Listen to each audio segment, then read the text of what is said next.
Hello everyone, welcome back to Lakshya academy. आप सभी का स्वागत है हमारे इस प्लेटफॉर्म पे जहाँ पे हम प्रिपरेशन कर रहे हैं, जहाँ पे हम मॉक टेस्ट लगा रहे हैं आपका एडीओ और असिस्टेंट अकाउंटिंग के रिगार्डिंग, है ना। उत्तराखंड एसएससी की जो आपकी आई है वैकेंसीज, उसके हम एमसीक्यूज को टॉप 20 एमसीक्यूज को डेली हम सॉल्व करते हैं, जिसका आज डे 3 है आपका। This is practice set number 3।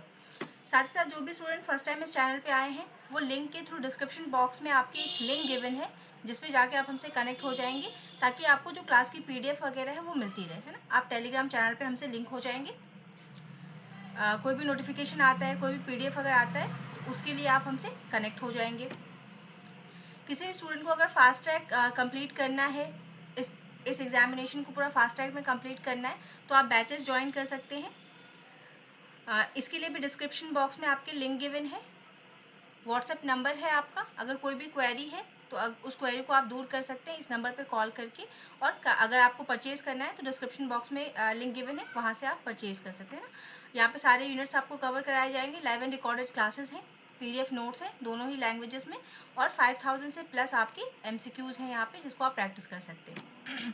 Class को स्टार्ट करेंगे। देखिए, सबसे पहला क्वेश्चन जो हमारे सामने है कि in under perfect competition in long run the firm produces at a point where what, है ना। देखिए, हमारा ये क्वेश्चन कहाँ से, यहाँ पे जितने भी क्वेश्चन आज जो हम क्वेश्चंस करेंगे उसका आपका फोकस क्या होगा, मार्केट स्ट्रक्चर्स, है ना। कि जितना भी आपका मार्केट का संरचना है, बाजार संरचना है, उसी पे आधारित हम क्वेश्चंस को यहाँ सॉल्व करेंगे। मार्केट स्ट्रक्चर पे बेस्ड आपके क्वेश्चंस होंगे। अब देखिए, मार्केट स्ट्रक्चर थोड़ा सा हम बेसिक देख लेते हैं यहाँ पे कि मार्केट स्ट्रक्चर जो है, मार्केट बाजार संरचना जो है वो आपका कितने तरीके का होता है। एक है परफेक्ट कंपटीशन, एक है मोनोपोलिस्टिक कंपटीशन, एक है आपका ओलिगोपोली, एंड एक आपका आता है मोनोपोली, है ना, एकाधिकार। तो आपके पास मेनली ये 4 तरीके के आपके मार्केट स्ट्रक्चर है मेन, है ना। इसमें ड्यूओपोली भी आता है। ड्यूओपोली मतलब कि जहाँ पे 2 आपके सेलर्स हो, है ना, और बहुत सारे आपके कस्टमर होंगे, और आपका बायर जो है वो मल्टीपल होंगे, बायर बहुत ज्यादा होंगे, लेकिन ड्यूओपोली में आपका सेलर जो होगा वो आपका 2 ही होगा। परफेक्ट कंपटीशन क्या है, जहाँ पे मल्टीपल नंबर ऑफ कस्टमर्स है, बायर और सेलर जो दोनों जो है उनका कोई ऐसा नहीं है कि इतने नंबर में ही आपके सेलर या बायर होंगे, मतलब various buyers and seller, free entry and exit, कोई भी जिसका जब मन करे तब आके वो कोई भी अपना सेलिंग का काम स्टार्ट कर सकता है। जैसे कि आपका जैसे एक मान लीजिए कि एक अमेजन है ना, एक बाजार टाइप का है जहाँ पे आपके बहुत सारे सेलर्स ने अपना रजिस्ट्रेशन करा रखा है। यहाँ पे कोई पाबंदी नहीं है कि हाँ भाई मिस्टर एबीसी कंपनी जो है वो यहाँ पे एंट्री नहीं कर सकती है ना। सभी का उस पर पहुंच है, कोई भी बायर और जो आपका सेलर है वो कभी भी एंट्री कर सकता है मार्केट में और कभी भी मार्केट से बाहर आ सकते हैं। तो फ्री एंट्री एंड एग्जिट रहती है आपका। जो आपके उत्पाद होते हैं वो बिल्कुल एक जैसे होते हैं, होमोजेनियस प्रोडक्ट्स होते हैं। कोई भी उत्पाद में आपकी भिन्नता नहीं आती है। जैसे कि अगर साबुन मिल रहा है तो सभी साबुन जो है वो एक ही प्रकार के होंगे, है ना, उनका साइज एक होगा, शेप एक होगा, सभी चीजें होमोजीनियस होंगी, उसमें कोई अंतर नहीं होगा। तो ये सारी कुछ बातें होती हैं आपके परफेक्ट कंपटीशन की। फिर मोनोपोलिस्टिक कंपटीशन में क्या है कि यहाँ पे आपका आता है मेन जो भिन्नता आती है, इससे ये कैसे अलग है, क्योंकि यहाँ पे आपका क्या है, प्रोडक्ट डिफरेंशिएशन, कि आपका जो उत्पाद है वो सेलर ए का सेलर बी से उत्पाद अलग होगा, सेलर बी का सेलर सी से उत्पाद अलग होगा। जैसे कि अगर 3 सेलर्स है तो तीनों सेलर्स के जो उत्पाद है, अगर तीनों लोग मान लीजिए अगर टूथपेस्ट ही बेच रहे हैं, तीनों लोग अगर दंतमंजन ही बेच रहे हैं, आपका टूथपेस्ट ही एक बेच रहे हैं, तो सब में थोड़ी थोड़ी भिन्नता होगी। जैसे ये कहते हैं ना कि हम पेप्सोडेंट बेचते हैं जिसमें सॉल्ट है, फिर एक पेप्सोडेंट है जिसमें चारकोल आ गया, है ना, फिर एक पेप्सोडेंट है जिसमें आयुर्वेदिक चीजें आ गई। तो सभी लोग बेच एक ही उत्पाद रहे हैं, लेकिन उत्पाद में क्या है, डिफरेंशिएशन है, there is a differentiation in the product. ये आपका मोनोपोलिस्टिक कंपटीशन हो गया। ओलिगोपोली क्या है, यहाँ पे आपके फ्यू सेलर्स है, कुछ चुनिंदा आपके जो है वो सेलर्स होंगे, सेलर्स की संख्या बहुत ज्यादा नहीं होगी। यहाँ पे आपकी एंट्री पे रेस्ट्रिक्शन रहता है ना।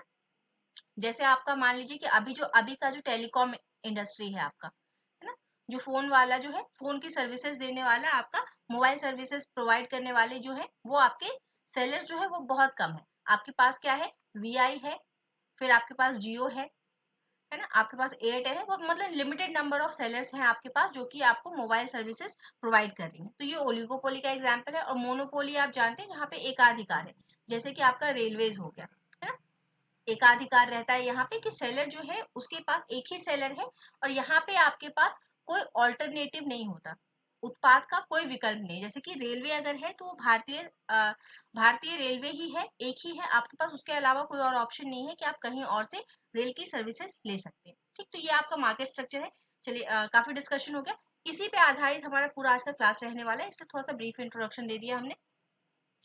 अब देखिए सबसे पहला क्वेश्चन कहता है कि पूर्ण प्रतिस्पर्धा परफेक्ट कंपटीशन में लंबे समय की अगर बात करें तो फर्म उस बिंदु पर उत्पाद करती है जहां पे क्या होता है, जहां पे आपका marginal cost equal to marginal revenue होता है विच इज लेस देन आपका एसी। यानी कि तीन चीजें होती है हमारे पास, एक आपके पास सीमांत लागत है, एक आपका सीमांत राजस्व है और एक आपका क्या है, एवरेज कॉस्ट है ना। कि हम उस पॉइंट पे परफेक्ट कंपटीशन में उस पॉइंट पे आपका लॉन्ग रन में प्रोडक्शन होगा जहां क्या बात होगी, आपको इसमें से बताना है। Option A, MC is equal to MR is greater than average cost, MC is equal to MR is equal to AC, MC is less than MR but equal to AC, या फिर लास्ट वाला कि AC is equal to AR but greater than, ये दोनों बराबर तो है एक दूसरे के लेकिन फिर भी क्या है, आपके मार्जिनल कॉस्ट से ज्यादा है।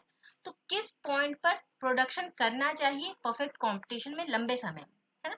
अगर ये पॉइंट अगर नहीं है ना, आपको पॉइंट बताना है कि कहाँ पे प्रोडक्शन करना है, ज्यादा लंबा डिस्कशन हो जाएगा इसलिए आगे नहीं डील करेंगे इसको।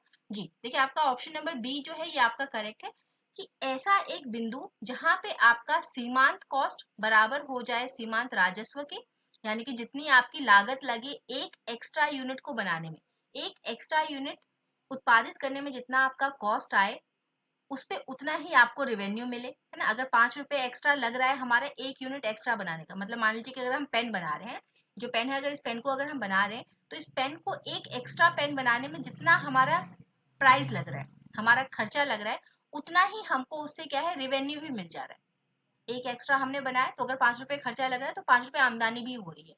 और ये किसके बराबर हो जाए, आपका एवरेज कॉस्ट के बराबर, कि जो आपका पूरा जो एवरेज कॉस्ट है, औसत लागत जो आ रही है आपकी, है ना, फिक्स वेरिएबल सबको मिला के जो औसत लागत आ रही है वो भी इतना ही है। तो अगर ऐसी बिंदु आती है ना तो उस पॉइंट तक आपका जो है लॉन्ग रन में जो अंडर परफेक्ट कंपटीशन वहां पे आप उत्पादित कर सकते हैं। तो ये ऑप्शन आपका एकदम सही है ना। एक क्वेश्चन को हमने ज्यादा डिटेल में डिस्कस कर लिया, बाकी को थोड़ा शॉर्ट में लेके चलेंगे, जहां जरूरत होगी वहीं एक्सप्लेनेशन करेंगे, है ना। Otherwise this is your revision session, तो ज्यादा डिटेलिंग में हम नहीं जाएंगे। Next question is your, which of the following is true in perfect competition.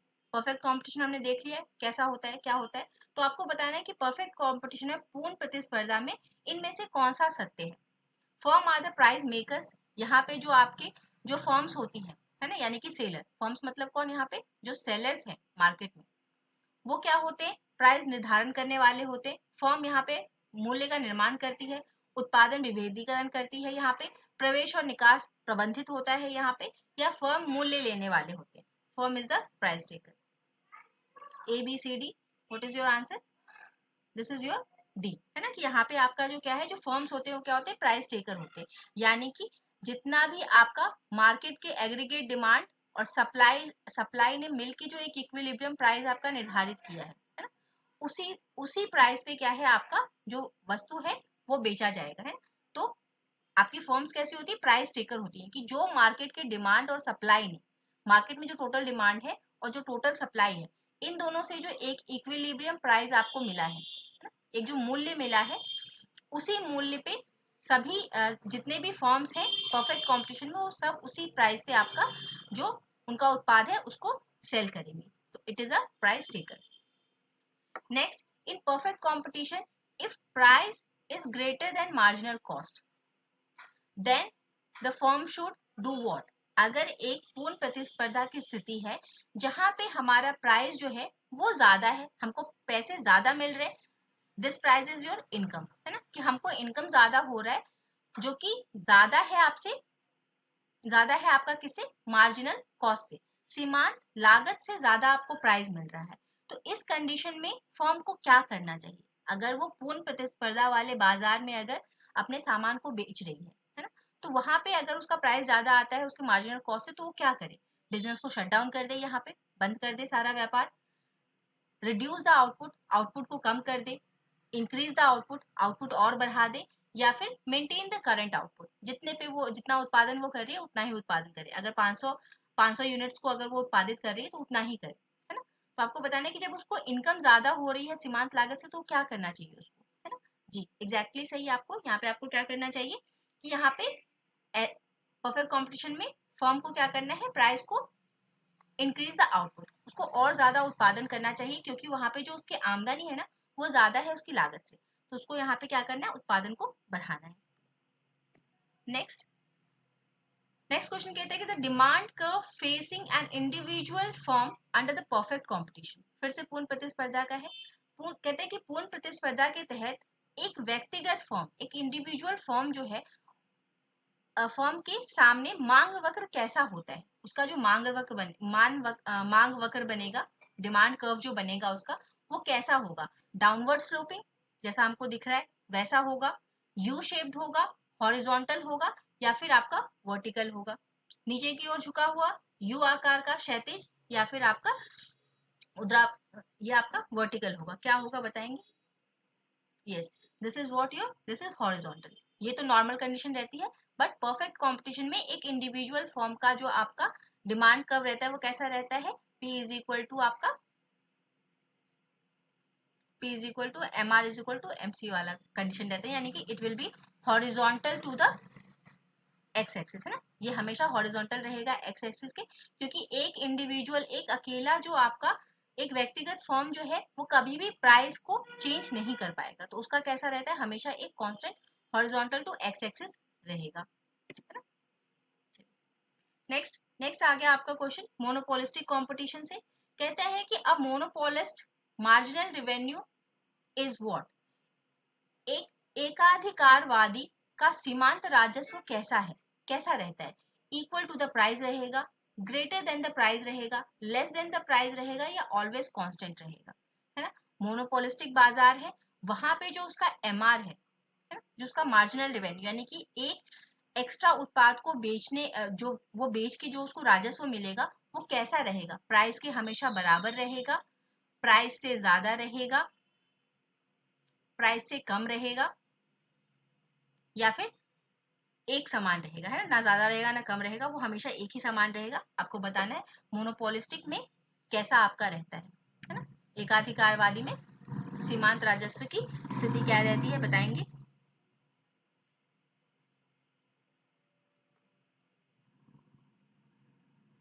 जी, जो लोग भी दे रहे हैं ना less than the price, it is correct कि इस कंडीशन में आपका क्या रहता है, मोनोपोलिस्टिक जो है आपका एकाधिकारवादी का जो सीमांत राजस्व जो है इस बाजार में, इस बाजार संरचना में जो आपका सीमांत राजस्व है वो कैसा रहेगा, हमेशा प्राइस से कम रहेगा, है ना, क्योंकि यहाँ पे क्या है आपका, there is a lots of buyer and seller, और प्राइस का प्रोडक्ट का थोड़ा सा डिफरेंशिएशन है, थोड़ा सा ही उत्पाद में आपका भिन्नता रहती है, इसलिए जो आपका रिवेन्यू है वो हमेशा थोड़ा प्राइस से कम ही रहेगा। Okay, it will be less than the price. Next आएंगे अंडर मोनोपोली, मोनोपोली से यानी कि एकाधिकार, एकाधिकार के तहत संतुलन उत्पाद निर्धारित किया जाता है, जहां आपका इक्विलिब्रियम आउटपुट कहाँ पे आप डिसाइड करते हैं, जब आपका मार्जिनल रिवेन्यू मार्जिनल कॉस्ट के बराबर आ जाए, वो आपका इक्विलिब्रियम आउटपुट होगा, कि ये संतुलित आउटपुट है, इतना ही आउटपुट हमको प्रोड्यूस करना है ना। इक्विलिब्रियम मतलब क्या, एक सहमति का पॉइंट, कि यहीं पे यहाँ पे हमारा क्या है, इक्विलिब्रियम है, इस पोजीशन पे इतना, अगर हम मान लीजिए अगर इक्विलिब्रियम आ गया 500 यूनिट, तो इस 500 यूनिट पे क्या होगा, ना ही तो आपको बहुत ज्यादा लॉस होगा, ना ही तो आपको बहुत ज्यादा प्रॉफिट होगा, है ना। एक एक संतुलन का पॉइंट है ना, यहाँ पे संतुलित आप रहेंगे, ना ही तो आप लॉस में जाएंगे ना ही प्रॉफिट में आएंगे, यहाँ पे आपको no no profit no gain का आपका नो गेन नो लॉस का कॉन्सेप्ट यहाँ पे रहता है आपका। तो वो पॉइंट कहाँ पे आता है आपका, जब आपका revenue is marginal revenue is equal to marginal cost, average revenue is equal to average cost, marginal revenue is equal to your average revenue, या फिर price is equal to cost marginal cost, कौन से वाले स्थिति में आपका equilibrium आता है, मोनोपोली में, एकाधिकार में, है ना। ABCD नहीं, ये वाली कंडीशन नहीं, आपका क्या है यहाँ पे, MR is equal to MC, है ना। कि जब आपका मार्जिनल रिवेन्यू मार्जिनल कॉस्ट के बराबर रहेगा तो वहीं पे क्या कंडीशन आएगी आपकी, नो प्रॉफिट नो लॉस वाली, है ना। यही तो एक स्थिति है जहाँ पे नो प्रॉफिट नो लॉस होगा आपको, कि ना ही तो हमको लॉस हो रहा है ना ही हमको प्रॉफिट हो रहा है, हमारा रिवेन्यू किसके बराबर है, हमारे कॉस्ट के बराबर है।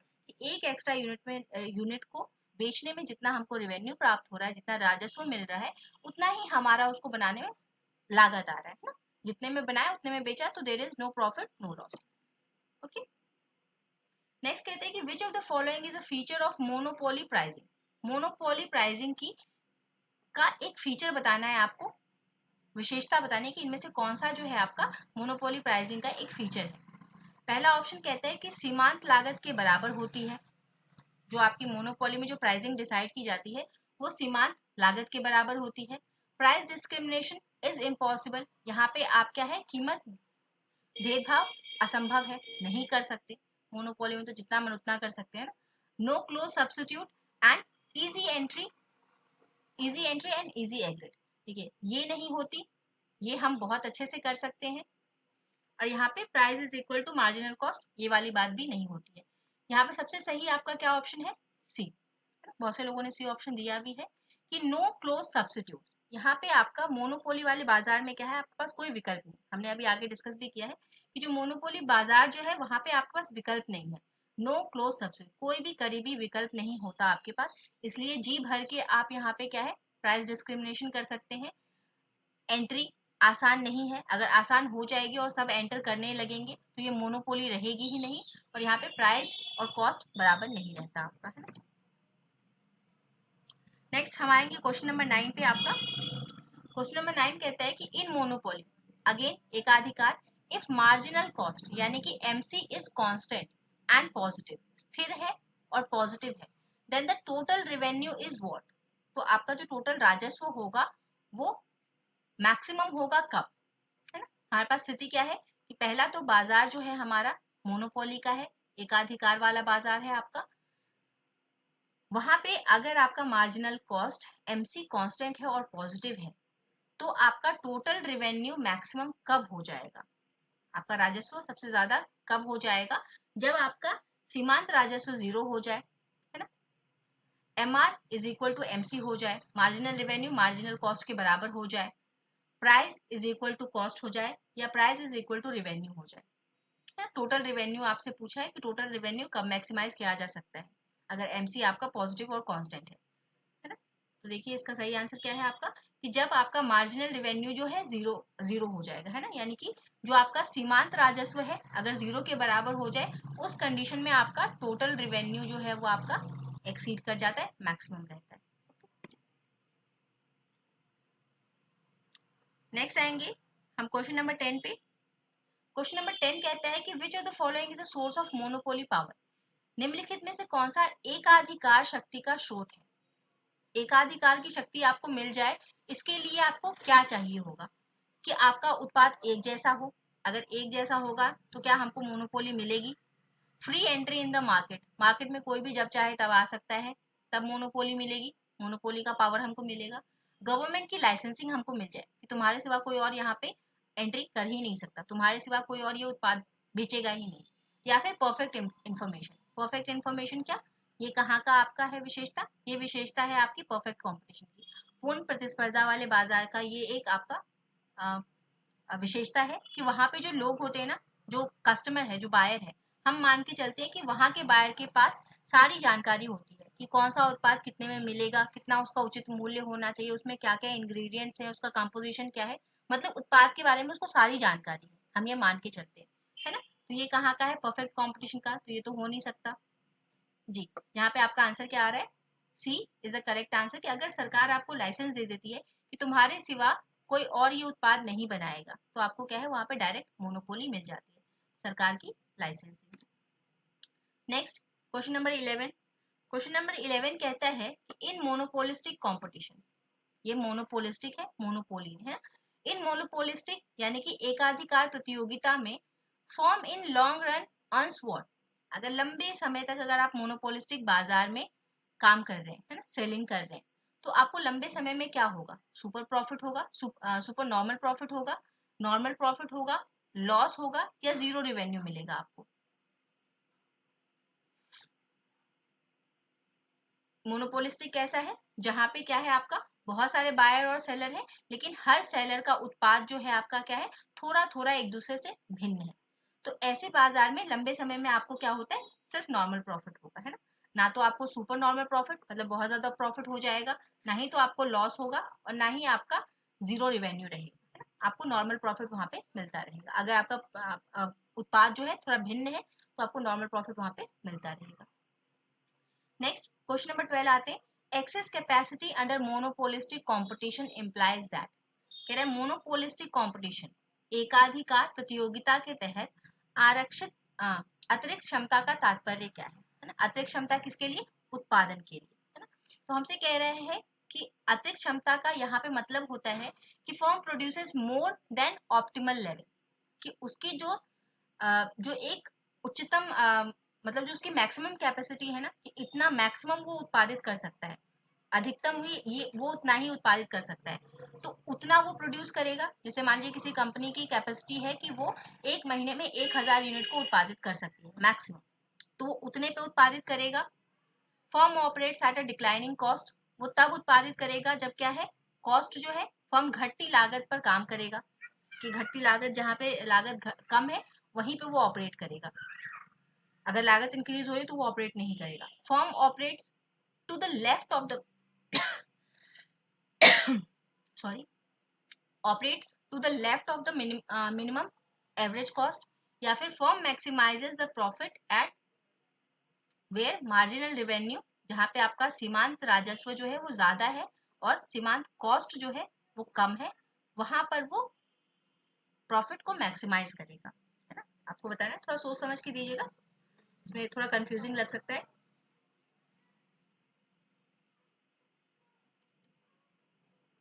नहीं, देखिए यहाँ पे काफी का आंसर गलत आ रहा है, यहाँ पे आंसर क्या है आपका, this is your firms operate to the left of the minimum cost. अगर आप मोनोपोलिस्टिक कंपटीशन में हैं तो वहां पे एक्सेस कैपेसिटी का मतलब क्या होता है कि फर्म कहाँ पे आपका प्रोड्यूस करेगी, ये एसी कर्व है आपका, एवरेज कॉस्ट का कर्व, है ना, पहले ये घटता है और एक मिनिमम बिंदु पे क्या है ये, एक मिनिमम बिंदु पे हम क्या करते हैं कि यहाँ पे एवरेज कॉस्ट हमारा मिनिमम है, एक पॉइंट ऐसा आएगा ना जहाँ पे एवरेज कॉस्ट जो है आपका औसत लागत जो है वो एकदम कम होगी, तो उसके हमेशा ना हम उसके हमेशा लेफ्ट में ही ऑपरेट करेंगे।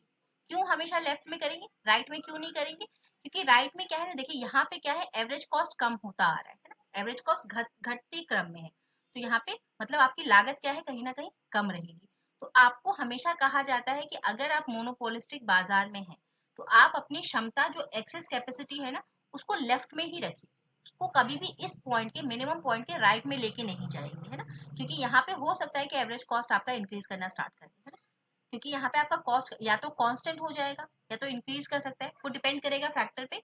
लेकिन इधर वाले जो एरिया है, जो ये आपका बाएं तरफ का जो एरिया है, लेफ्ट वाला जो एरिया है, वहां पे क्या है, कॉस्ट जो है आप देखिए यहाँ पे गिरता हुआ आपको दिख रहा है एवरेज कॉस्ट, तो यहीं पे ऑपरेट करने के लिए कहा जाता है ना। चलिए next, which of the following is not a characteristics of monopolistic competition. अभी हमने बात की थी विशेषताओं की, तो आपको बताना है कि कौन सा उसकी विशेषता नहीं है। उत्पाद विविधीकरण, price taker behaviour, free entry and exit, या डाउनवर्ड स्लोपिंग डिमांड कर्व, कौन सा उसका विशेषता नहीं है, आप बताएंगे।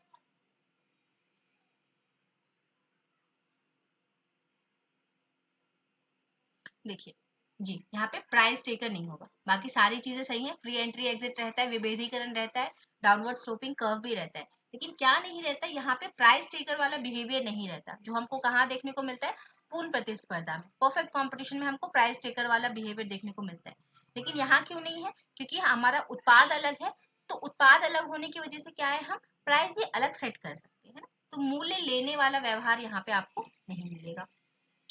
Selling cost, next question, question number 14, selling cost example, for example advertising पे हम खर्च कर रहे हैं ना, पब्लिसिटी पे खर्च कर रहे हैं, तो वो सब क्या है, हमारा सेलिंग कॉस्ट में आ जाता है, बेचने विक्रय लागत में हमारा ये सब चीजें आ जाती हैं।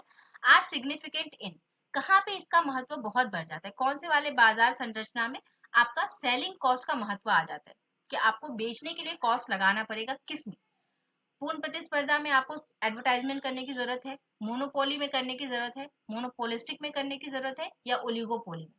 किसमें आपको यहाँ पे आपको अपने उत्पाद का एडवर्टाइजमेंट करना पड़ेगा?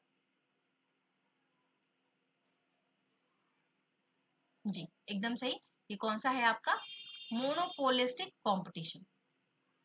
एकाधिकार प्रतियोगिता में आपको बताना पड़ेगा कि आपका जो उत्पाद है वो अगर भिन्न है तो किस मामले में भिन्न है, दूसरे सेलर्स का जो उत्पाद है उससे आपका प्रोडक्ट कैसे अच्छा है ना? तो वो आप कैसे बताएंगे? एडवर्टाइजमेंट के थ्रू बताएंगे। और एडवर्टाइजमेंट अगर आप करेंगे तो आपका विक्रय लागत क्या है यहाँ पे आ जाएगा, उसका महत्व बढ़ जाएगा। Next question number 15।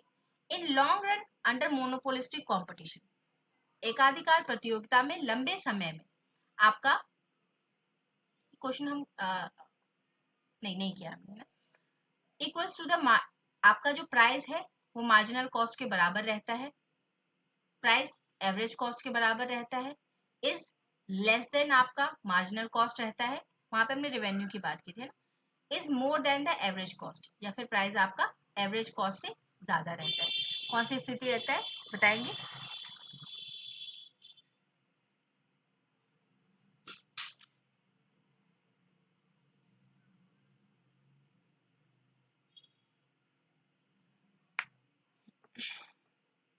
ये क्या रहता है? Is less then the average cost.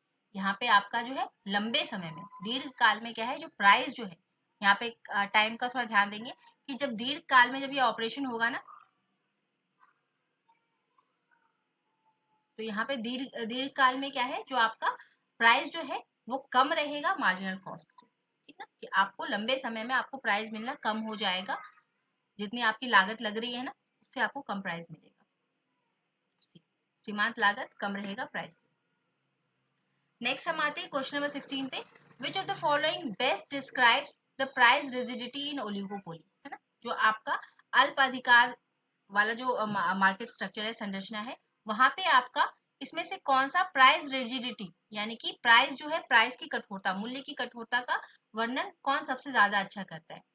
मूल्य हमेशा एमसी के बराबर रहेगा, मार्जिनल कॉस्ट के बराबर रहेगा, मूल्य सरकार द्वारा तय किया जाता है, फर्म प्रतिशोध के डर से कीमतों में बदलाव से बचते हैं, या मूल्य हमेशा एवरेज औसत कॉस्ट के बराबर होता है। ओलिगोपोली है ना, जहाँ पे आपके दो तीन बड़े, आपके दो तीन चार पांच, मतलब लेस नंबर ऑफ सेलर्स आपके रहते हैं, वहां पे लोग प्राइस को जल्दी चेंज नहीं करते, रिजिड रखते हैं। क्यों? एकदम सही, क्योंकि वहां पे क्या है, वहां पे फर्म्स को डर रहता है कि अगर उन्होंने प्राइस कम ज्यादा किया तो वहां पे क्या है, रिटेलिएशन आएगा। मतलब अगर मान लीजिए ए बी और सी अगर है, वो टेलीकॉम वाला एग्जाम्पल आप रख सकते हैं कि अगर मान लीजिए जो आपका वीआई है, आपका जियो है और एयरटेल है, अगर किसी ने भी एक ने अगर प्राइस कम किया तो क्या होगा कि उसके पास सारे कस्टमर्स आ जाएंगे, है ना?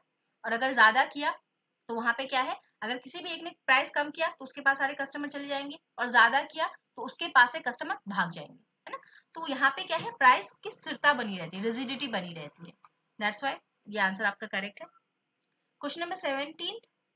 किंग डिमांड कर्व कहाँ देखने को मिलता है? ओलिगोपोली में आपको देखने को मिलता है। कहते हैं king demand curve in oligopoly suggest what? अल्प अधिकार में टेढ़ी मांग वक्र से क्या पता चलता है ना? कुछ ऐसा होता है आपका किंग डिमांड कर्व। यहाँ पे इलास्टिसिटी रहती है प्राइस की, कि प्राइस अगर ज्यादा कम किया तो उस हिसाब से क्वांटिटी में ज्यादा मिलेगा। एक पॉइंट है आपका जिसको हम बोलते हैं किंग पॉइंट, ये किंग है आपका।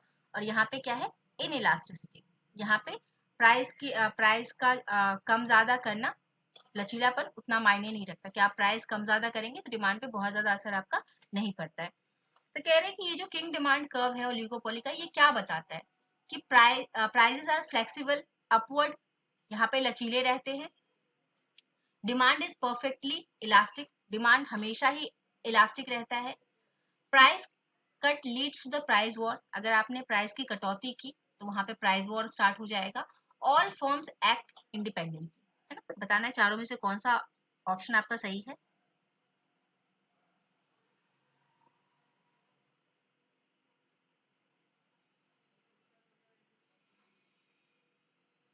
यहाँ पे क्या है आपका option C is the correct answer, है ना, सही दे रहे हैं आप लोग आंसर। कहते हैं कि यहाँ पे थोड़े से प्राइजेस में चेंज है, जो किंक दिख रहा है ना, this is your current market price. ये क्या दिखाता है, ये कौन सा वाला पॉइंट होता है, करंट मार्केट प्राइस वाला आपका पॉइंट होता है, मार्केट प्राइस वाला पॉइंट। तो कह रहे हैं कि यहाँ पे अगर थोड़ा सा ये किंक हमको दिख रहा है ना, थोड़ा सा प्राइस में बदलाव, ये क्या करता है आपका, ये मैक्सिमम प्रॉफिट दिलवा सकता है ना। तो price cut leads to the price war, अगर आपने प्राइस में कटौती की तो वहां पे क्या है, युद्ध सा छिड़ जाएगा, है ना। ये थोड़ा सा किंक आपको यही प्राइस चेंज को दिखाता है। नेक्स्ट क्वेश्चन नंबर 18 ओलिगोपोली से है।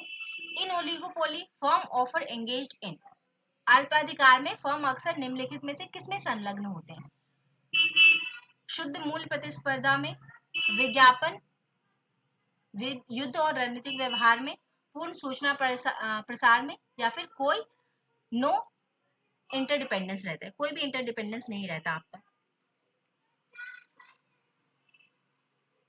ओलिगोपोली है ना, कुछ ही आपके जो है सेलर्स हैं। तो यहाँ पे क्या रहता है आपका, एकदम सही है ऑप्शन बी, एडवर्टाइजिंग वॉर्स रहती है और स्ट्रैटेजिक बिहेवियर रहता है, कि कौन सी स्ट्रैटेजी ऐसी हम रखें कि ये जो 3 4 5 6 जो सेलर्स हैं, है ना, कौन सी रणनीति अपनाएं कि हम इनमें सबसे श्रेष्ठ बने रहे। तो यहाँ पे strategic behaviour and advertising war चलता रहता है आपका। Okay, second last question of the day, question number 19 कहते हैं कि which model of oligopoly assumes that the firm collude to maximize joint profit, है ना। अल्पाधिकार में कौन सा मॉडल यह मानता है कि फर्म संयुक्त लाभ को अधिकतम करने के लिए मिली भगत करती है ना। किंग डिमांड कर्व, मिली भगत होती है क्या यहाँ पे, कॉर्नोट मॉडल, बर्ट्रेंड मॉडल, या फिर आपका कार्टेल मॉडल, कौन से मॉडल में आपका मिली भगत रहती है ना, मिली भगत सब मिलके प्राइस तय करते हैं, एक पॉइंट पे वो सहमति जताते हैं for the maximum joint profit, सबको प्रॉफिट हो, है ना, किसी का लॉस नहीं हो, सबको प्रॉफिट हो, इसके लिए मिली भगत करते हैं। कहाँ पे आप, exactly this is a cartel model. Cartel model में सब मिलके प्राइस डिसाइड करते हैं सो दैट कि सबको मैक्सिमम प्रॉफिट हो पाए, है ना, सबको प्रॉफिट हो, किसी का लॉस ना हो। लास्ट क्वेश्चन आपको बताना है, game theory is commonly used to explain the behaviour in, game theory किस में चलती है, मोनोपोली में चलती है, परफेक्ट कॉम्पिटिशन में चलती है, मोनोपोलिस्टिक कंपटीशन में चलता है आपका, एकाधिकार प्रतियोगिता में, या ओलिगोपोली में, किसमें आपका गेम थ्योरी चलता है। गेम थ्योरी ऐसे डायरेक्ट क्वेश्चन आते हैं कि game theory is related to which market structure, आपका kinked demand curve is related to which market structure, इस तरीके से डायरेक्ट क्वेश्चन आपके बनते हैं। तो ये गेम थ्योरी आपका किससे संबंधित है, ओलिगोपोली से, है ना। ओलिगोपोली में आपका क्या रहता है, जो गेम थ्योरी है वो आपका संबंधित है ओलिगोपोली से। ठीक है, तो दीज आर द 20 क्वेश्चंस जो आपके मार्केट संरचना से थे। मार्केट संरचना से आप मार्केट संरचना में जितने भी प्रकार के जो मार्केट्स हैं सबका बिहेवियर क्या है ये देख लेंगे, है ना। वहां पे आपका प्राइस कैसे डिसाइड होता है वो देख लेंगे, मतलब मेनली फीचर्स देख लेंगे, उनका डिमांड का कर्व कैसा रहता है उसको आपको देखना है ना। कब वो उत्पादन करेंगी, कहाँ उसको मैक्सिमम प्रॉफिट होगा, कहाँ वो उत्पादन बंद कर देगी, ये 3 पॉइंट्स को आप याद रखेंगे, है ना। कि when to produce, at which point to produce, at which point to shut down, किस पॉइंट पे बंद करना है, कहाँ मैक्सिमम लाभ होगा, कहाँ तक हमको अपना उत्पादन करना है ना, किस क्षेत्र में नहीं उत्पादन करना है, ये सारी चीजें आपको थोड़ा ध्यान रखना है यहाँ से, है ना। चलिए, thank you everyone, have a nice and wonderful day, keep revising, keep practising.